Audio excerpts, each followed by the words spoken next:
Hello everyone, welcome to this channel. I am C S Ritu. आज के इस video में मैं आपसे बात करूंगी अमारा राजा बैटरीज के शेयर के बारे में। अमारा राजा बैटरीज में कल कंपनी की बोर्ड मीटिंग हुई है और एक इम्पॉर्टेंट अपडेट उस बोर्ड मीटिंग में ये आया है कि कंपनी ने अनाउंस किया है backward integration of its business. और इस ट्रांजैक्शन से कंपनी एक्सपेक्ट करती है कि उसकी ओवरऑल प्रॉफिटेबिलिटी और ओवरऑल मार्जिन इंप्रूव होगा। तो क्या है ये ट्रांजैक्शन, क्या है इसकी डिटेल्स और शेयर होल्डर्स को क्या मिलेगा, नई एंटाइटी की लिस्टिंग कब होगी, इन सब डिटेल्स के बारे में मैं आपको इस वीडियो में बताऊंगी। तो चलिए वीडियो को शुरू करते हैं। वीडियो को लाइक ज़रूर करिएगा और चैनल को सब्सक्राइब करना मत भूलिएगा।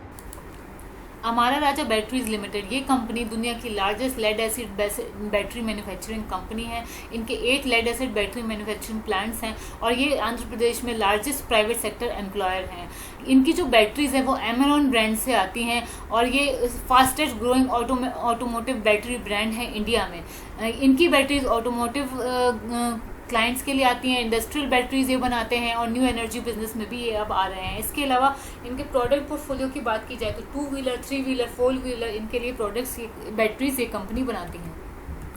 अब एक जो कंपनी है मंगल इंडस्ट्रीज लिमिटेड, ये कंपनी किस में इन्वॉल्व है? इस कंपनी का मैन्युफैक्चरिंग करती है ये इंजीनियरिंग कंपोनेंट्स की और इनके ब्रॉड रेंज ऑफ सेक्टर्स को ये सर्विसेज प्रोवाइड करती है, जिसमें कि automotive, railway, telecom, power, utility, e commerce, ये सारे सेक्टर्स आते हैं।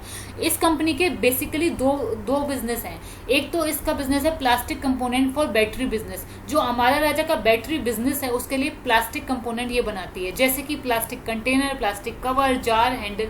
ये एक बिजनेस हो गया। इस बिजनेस के रेवेन्यू की अगर बात की जाए तो 39% का रेवेन्यू इस बिजनेस से कंपनी को आता है, मंगल इंडस्ट्रीज लिमिटेड को। और एक दूसरा बिजनेस भी है जिसमें कि ये 4 मेन बिजनेस आते हैं, जिसमें ये स्टोरेज सॉल्यूशन प्रोवाइड करते हैं, मेटल फैब्रिकेशन में cabinets, metal door, cable trays, ये सब प्रोवाइड करते हैं। ऑटो कंपोनेंट्स प्रोवाइड करते हैं, जिसमें fastener, plastics, forge components provide करते हैं। और ट्रेडिंग एंड अदर्स के बिजनेस में भी ये कंपनी है, जिसमें कि ये स्पेशलिटी केमिकल्स प्रोवाइड करती है। और ये जो बिजनेस है, इस बिजनेस का रेवेन्यू ज़्यादा है, 61% रेवेन्यू इस बिजनेस का है। ये जो बिजनेस है, ये जो प्लास्टिक कंपोनेंट का कंपनी का बिजनेस है, ये सिर्फ ARBL को सर्व करता है, यानी कि हमारा राजा बैटरीज को सर्व करता है। और ये जो 61% का जो बिजनेस है, जो अदर बिजनेस है कंपनी का, ये ARBL को भी सर्व करता है और अदर थर्ड पार्टी कस्टमर को भी सर्व करता है। अब ट्रांजैक्शन यहाँ पर क्या हो रहा है, ट्रांजैक्शन का ओवरव्यू देखते हैं। प्रपोज ट्रांजैक्शन क्या है? ARBL की होल्डिंग्स की अगर बात करें तो प्रमोटर 28.06% ARBL में होल्ड करते हैं और पब्लिक 71.94% होल्ड करती है ARBL में।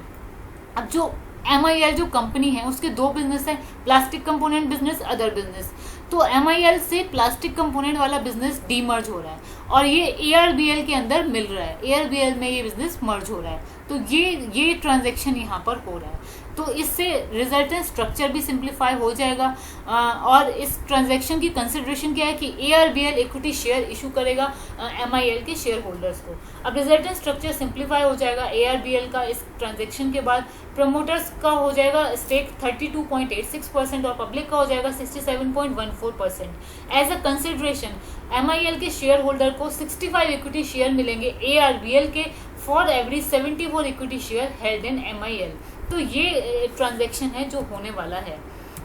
इसके अलावा अगर रेवेन्यू की बात करें तो MIL के जो फाइनेंशियल परफॉर्मेंस है फॉर लास्ट 3 ईयर, आप देख सकते हैं फाइनेंशियल ईयर 20 में कंपनी का रेवेन्यू था 412 करोड़, 21 में 421 करोड़ और फाइनेंशियल ईयर 22 में 569 करोड़। तो रेवेन्यू यहाँ पे कंपनी का लगातार बढ़ रहा है और ये भी इसकी वजह से भी नीड थी कि कंपनी के जो 2 बिजनेस हैं उसमें से एक बिजनेस जो कि सिर्फ हमारा राजा को केटर करता है उसको डीमर्ज कर दिया जाए।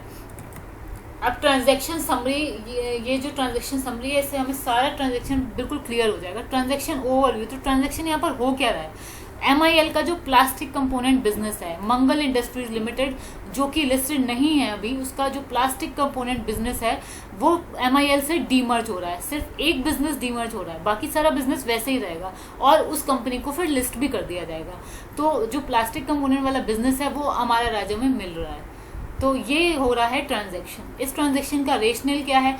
बैकवर्ड इंटीग्रेशन ऑफ बिजनेस यहाँ पर हो रहा है और इससे सिनर्जीज कंपनी को मिलेंगी। और सबसे बड़ा बेनिफिट जो इस ट्रांजैक्शन का है कि ईपीएस फर्स्ट ईयर इटसेल्फ से ही अर्निंग पर शेयर बढ़ जाएगा और इससे शेयर होल्डर्स की वेल्थ भी इंक्रीज होगी। तो ये सबसे बड़ा बेनिफिट है जो इस ट्रांजैक्शन से कंपनी अचीव करना चाहती है। इसकी स्वैप रेशियो क्या डिसाइड हुई है कि ARBL 12.21 million new equity share issue करेगा to the shareholders of MIL।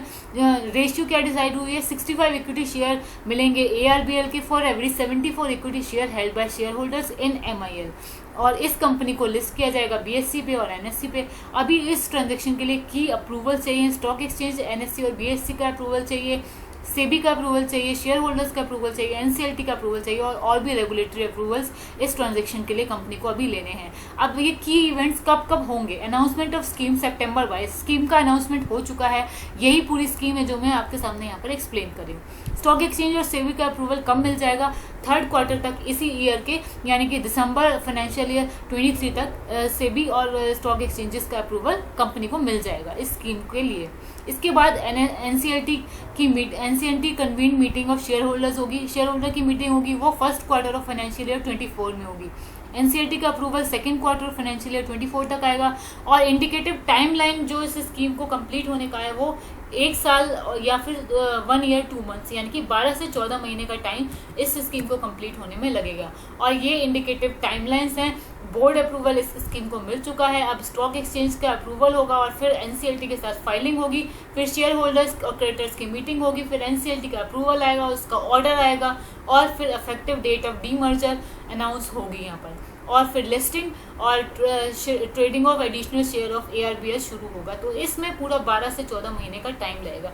तो ये था हमारा राजा के MIL के डीमर्जर का पूरा प्रोसेस। आई होप ये वीडियो आपको समझ में आया होगा, आपको वीडियो ये अच्छा लगा होगा। वीडियो अच्छा लगा तो प्लीज़ लाइक करिए, बिकॉज ऐसी वीडियो बनाने में बहुत टाइम जाता है। तो प्लीज़ इसको लाइक करिए और चैनल को सब्सक्राइब करना मत भूलिए। Thank you for watching this video.